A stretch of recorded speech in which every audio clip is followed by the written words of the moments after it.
Bonjour et bienvenue sur Cryptos. Alors aujourd'hui on va parler du paper trading. Qu'est-ce que le paper trading? Qu'est-ce qu'un stop loss? Qu'est-ce qu'un take profit? Très bien, grosse vidéo, très importante pour les petits nouveaux et qui pourrait être regardée aussi par les anciens. Le paper trading, c'est intéressant aussi pour vérifier ses stratégies, si on les a modifiées ou quoi que ce soit. Alors, pour les petits nouveaux, c'est une excellente vidéo parce que le paper trading, en fait, ce que c'est que vous pouvez trader sur la plateforme de TradingView avec de la fausse argent. Donc, vous ne prenez pas de risque avec de l'argent que vous avez gagné durement, et vous pouvez quand même apprendre tous les outils de trading. D'accord? Vous allez prendre des longs, vous allez prendre des shorts, vous allez mettre des stop loss, des take profit, et une fois que votre stratégie est bien rodée, ben dans ce temps-là, quand vous décidez de faire un investissement avec de l'argent que vous avez gagné durement, ben au moins vous êtes prêt, ok? Euh, Très bien. Alors sur la plateforme TradingView, d'accord? Si vous venez en bas, vous regardez en bas, vous avez un onglet qui s'appelle Espace de trading. Alors une fois que vous appuyez dessus, vous allez voir ici Paper Trading de TradingView. Vous appuyez sur Connecter. Alors, connecter. Alors ça, qu'est-ce que ça fait? Ça fait que TradingView vous a connecté à un broker virtuel, ok? Et ce broker virtuel va vous permettre de prendre des trades, ok? Donc, vous commencez avec un solde de 100 000, ok? Vous avez 100 000 points, des dollars si vous voulez, ok? Et avec ces 100 000, vous serez en mesure de prendre des trades. Je sais que on peut modifier le montant et le mettre à un montant peut-être un petit peu plus bas, des choses comme ça. D'accord, alors réinitialiser le compte. Voilà, au lieu de mettre 100 000, ok, on va mettre 100 dollars. Voilà. Et on va trader avec 100 dollars. Ok. Ensuite, vous réappuyez là-dessus. Et là, vous pouvez déjà commencer à prendre des trades virtuels. Ok. Donc, vous avez la première manière pour prendre des trades virtuels, vous avez ce panneau d'ordre ici. D'accord? On va fermer la liste de surveillance et on a notre panneau d'ordre. Alors, si vous avez regardé les vidéos avant celle-ci, vous savez qu'est-ce qu'un chart, vous savez qu'est-ce que sont les bougies, vous savez quels sont les indicateurs. Alors, mettons, on va mettre notre indicateur ici, on va mettre notre RSI. D'accord? Après ça, on va mettre notre volume. Vous avez vu à quel point c'est important d'avoir nos petits suppléments alimentaires, hein, les indicateurs. Et on va mettre nos emails. Ok, on va prendre ceux-là par exemple. Très bien. Alors voilà, notre charte est prêt, on a nos indicateurs et on peut déjà, d'ores et déjà, prendre des trades avec les 100 dollars qu'on voudrait investir sur ce projet. Très bien. Alors maintenant, on est en weekly. D'accord? Alors on va regarder notre zone d'offres, de concentration d'offres, qui est logiquement ici. D'accord? Et notre zone de concentration de demande, qui est clairement là. D'accord? Donc, sur le weekly, on a euh, notre résistance et notre zone de support. Donc, ici, on a une concentration d'offres, et ici, on aura une concentration de demande. Et là, si on prend notre retracement de Fibonacci, d'accord, on va aller chercher le retracement de Fibonacci pour avoir les levels comme on a vu dans notre vidéo d'avant, les levels de trading. Très bien. Et donc là, on est seté. On va juste changer ça de couleur. On va aller vers un petit bleu clair pour qu'on sache où est-ce qu'on en est. Très bien. Alors, vous voyez que le RSI il nous dit qu'on est dans une zone de surachat. On est entre 80 et même on a dépassé les 80 et les 70. Et on est dans une zone de suroffre. Vous avez bien vu, le prix il est dans une zone de suroffre. Donc, on va favoriser quoi? On va favoriser des longues. C'est-à-dire, on va acheter avec... est-ce que vous pensez qu'il y a une concentration de demande ici? Clairement que non. On est dans une zone de concentration d'offres. Donc, si l'offre surpasse de loin la demande, même si on est dans un super climax run, rendu ici, il y a beaucoup trop d'offres pour que ça continue à monter. Donc, nous, on va favoriser un short. Ok? On va favoriser des shorts. Justement, ça va nous permettre de parler du short. Alors donc, avant de placer notre premier ordre, ce qu'on va faire, c'est que on va d'abord faire un petit tour de la console. Donc, vous avez ici les ordres de marché. Marché, ce que ça veut dire, c'est que peu importe le slip, vous allez payer le slippage. Ça veut dire que le mouvement du prix, que ce soit à la hausse ou à la baisse, ben, il va acheter peu importe le prix du marché et non pas un prix spécifique auquel vous voulez acheter.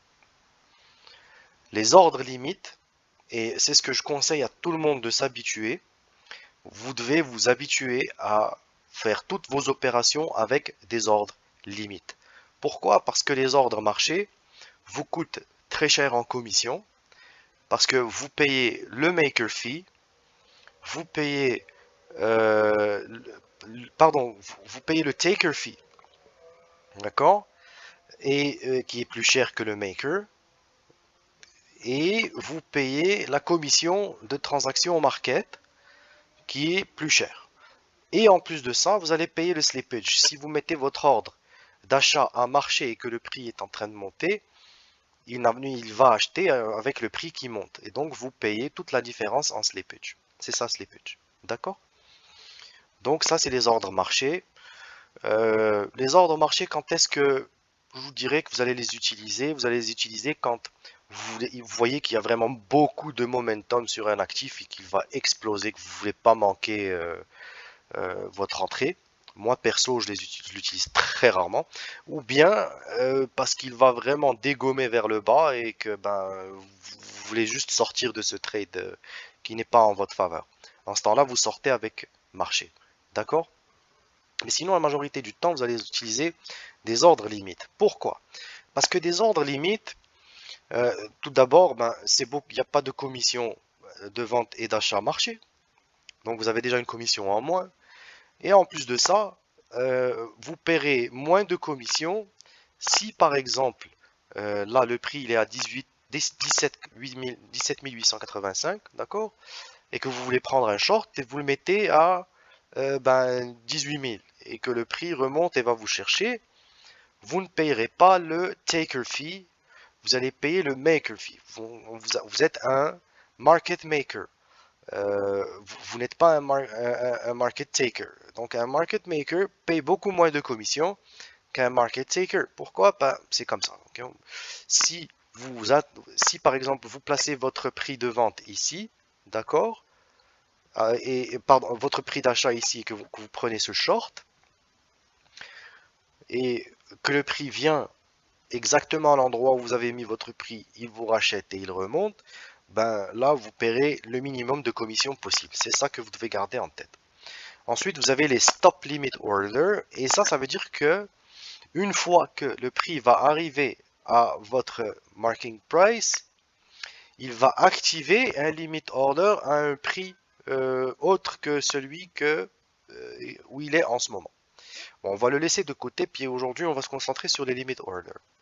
Alors dans un limit order, vous pouvez bien sûr appliquer une prise de profit, un take profit ou un stop loss. Et ça c'est important le stop loss. la prise de profit aussi. Ok? Alors on va ouvrir un trade. On va ouvrir un trade. Là, le prix, on pense qu'il va remonter à ici et il va descendre. Donc 17 900. D'accord, 17 900 pile. Et là, on va placer un ordre de vente pour un Bitcoin en limite. Voilà, il est placé. Alors, vous voyez là, mon limit order est placé. Le prix va remonter et on va prendre notre short. On va espérer qu'on va être servi parce qu'à 900, franchement, on n'a pas été très généreux. Et c'est une zone où il va y avoir beaucoup de ventes. Parce que là, vous vous souvenez, les emails, là, on les utilise comme support. On l'utilise comme support. On l'utilise comme support. Mais là, une fois qu'on a eu ce move-là et qu'on a transpercé toutes les emails, qu'est-ce qui se passe quand on a un retour? On commence déjà à les utiliser comme résistance. Bon, on a défoncé cette résistance. On a réessayé de l'utiliser comme support. Non réussi. D'accord? Et ben là, encore une fois, on va les utiliser comme résistance et pousser le prix vers le bas. Alors, ça vient pas nous chercher malheureusement parce que les ventes sont supérieures aux achats. On va attendre un petit peu, voir ce qui va se passer. Ouais, ça va être dur, hein, ça va être dur. La Bitcoin, il va saigner un petit peu. D'accord. Donc, bah tiens, on va le prendre en marché juste pour la vidéo, ok? Tiens, on va enlever ça. On va enlever cet ordre-là, on va l'annuler. Et là, on va vendre un Bitcoin en marché. Et donc, qu'est-ce que ça veut dire? Là, ça veut dire qu'à ce niveau-là, on a vendu un Bitcoin. Ok? Bon, normalement, avec 100 $, on n'aurait pas pu le faire. Mais la plateforme, elle vous laisse le faire parce que vous pouvez le faire sur un contrat futur avec un effet de levier x100, par exemple. Vous avez 100 $, vous pouvez trader avec un Bitcoin. Et je vous le déconseille. Ok? Je vous déconseille de faire ça. Je vais vous expliquer les effets de levier et les pourcentages par rapport à ça et où est-ce que vous faites liquider, etc. sur une autre vidéo. Aujourd'hui, on va se concentrer sur le paper trading. C'est très important parce que plus vous allez jouer avec cette plateforme, plus vous allez comprendre comment fonctionnent les opérations que vous allez faire et que vous allez tester toutes vos stratégies, vous allez tester vos indicateurs, vous allez voir votre volume et prendre des décisions correctes. D'accord? Sur le paper trading, ben, une fois que vous allez vous décider d'aller sur une plateforme de trading réelle, vous n'aurez pas à dépenser de l'argent stupidement juste pour apprendre à utiliser ces outils. Donc il est impératif de commencer et de vraiment passer quelques mois, quelques semaines, d'accord? Certaines personnes attendent même 1 an, 2 ans et ils vont grossir leur compte de paper trading tout en apprenant correctement comment utiliser la plateforme. Tiens, on va mettre un ordre d'achat ici par exemple. 17 735, limite, d'accord? 17 735, donc en achat, et on rachète notre position là, d'accord? Juste pour, tiens, on va baisser ça, notre ordre d'achat ici, 17 400. Je pense qu'il va péter ce support et descendre, venir nous chercher. Donc, euh, plus vous utiliserez cette plateforme et plus vous serez à l'aise après ça, une fois rendu à la grande décision de vraiment investir de l'argent et sur une vraie plateforme, etc. Et puis voilà. Bon, il nous a déjà pris, bon, il n'a pas annulé la. C'est pas grave, mais c'était un bon short. C'est ça l'essentiel.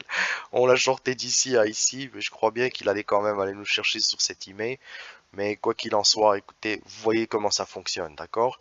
Vous avez des ordres limites et des ordres marchés. J'espère que avec le temps, vous allez faire vraiment la différence. Je vous dis, celui-ci, il coûte très cher. Celui-ci, il coûte beaucoup moins cher. Donc, c'est ça qu'il faut apprendre le plus. Donc, vendre, acheter, Et puis là, vous avez votre quantité, vous avez le prix auquel vous voulez rentrer. Alors le ask avec les ticks et tout ça, vous emmerdez pas avec ça, n'utilisez même pas ce truc-là.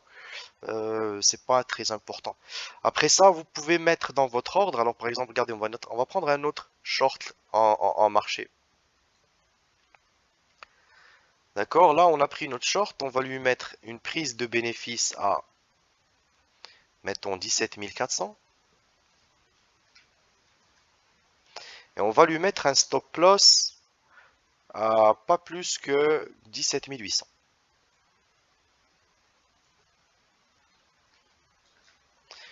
Voilà. Ah, il nous a mis deux. Ok. Mais c'est pas grave. Il nous a mis notre prise de bénéfice ici. Et il nous a mis notre stop loss ici. Alors ça, qu'est-ce que ça veut dire? Ça veut dire que, voilà, alors on est en train de shorter l'article. Ça veut dire qu'on l'a vendu à ce niveau-là au prix du marché. Et on va payer le slippage et on va payer toutes les commissions. Pourquoi? Parce que s'il arrive jusqu'ici, ben, on aura une bonne zone de profit. Et on va tout payer pour tous les frais, etc. Mais là, on trade pas vraiment. Là, on est en train de tester la plateforme, ok? Juste pour vous montrer qu'est-ce qu'un stop loss et qu'est-ce qu'un take profit. Alors, la zone de prise de profit, c'est ça. On l'a déterminé déjà à l'avance. Ça s'appelle un TP. Et la zone de stop loss, si jamais le prix remonte jusqu'ici, eh ben, il va nous sortir de ce trade et on va perdre un petit peu de l'argent qu'on a mis ben, sur ce trade. Mais ce qui est bien d'avoir un stop loss, ben, c'est que vous ne perdez pas tout votre capital. D'accord? Alors, entre le prix où vous êtes rentré et le prix auquel vous avez mis votre stop loss, alors c'est ce qu'on appelle votre exposition au trade. D'accord? Alors ça, c'est un concept important qu'on va regarder sur une prochaine vidéo. J'aimerais quand même garder cette vidéo-là short and sweet, juste pour vous montrer que vous pouvez prendre les vidéos qu'il y a sur Cryptos, ok? Et déjà, vous pouvez commencer à utiliser la plateforme pour prendre des trades. Donc, vous ouvrez un trade en long, en short, whatever. Tiens, regardez, on voit, paf, il nous a sorti de ce trade-là en stop loss. Donc, on a été stoppé, ok? On a perdu une petite portion de notre capital, mais au moins, on ne se fait pas liquider. D'accord? On ne se fait pas liquider. Il remonte avec une force fulgurante et on se fait liquider. D'accord? Oui, il peut aller chercher votre stop loss et partir, mais ça veut dire que vous n'avez pas snipé la bonne entrée. Si vous avez snipé la bonne entrée et que votre stop loss est au bon endroit, par exemple, d'accord? Et que vous avez calculé votre exposition au trade, c'est-à-dire que le montant que vous allez perdre si vous faites stopper, ben, ce n'est pas l'équivalent de tout votre capital. Si vous êtes à 100 dollars, vous devez faire le calcul et savoir que si vous vous faites stopper, par exemple, il ne vous prend pas plus que 1, 2, 3 dollars. Ça va vous garder vivant. D'accord? Il ne faut pas oublier que 85% des gens qui entrent sur les marchés de trading perdent leur argent. Vous devez garder cette stat dans votre tête. Et donc, pour ne pas perdre de l'argent, il faut s'entraîner. Et voici la plateforme qui vous permet de vous entraîner avec les outils qu'il y a sur toutes les autres plateformes. C'est les mêmes. Vous pouvez trader n'importe quoi avec des ordres limites. D'accord? Du Forex, du Nasdaq, du Dow Jones, name it. Du DAX, du CAC 40, c'est les mêmes. Ok? Take profit, stop loss, limit order, market order, stop order. Il y a d'autres trucs, ok? On ne le regardera pas sur cette vidéo parce que cette vidéo, je vais vous concentrer juste sur placer des ordres limites en achat et en vente et que vous compreniez comment ça fonctionne. Donc, merci pour votre audience. Appuyez sur les pouces bleus. euh, Abonnez-vous bien sûr à la chaîne et à très bientôt. Au revoir.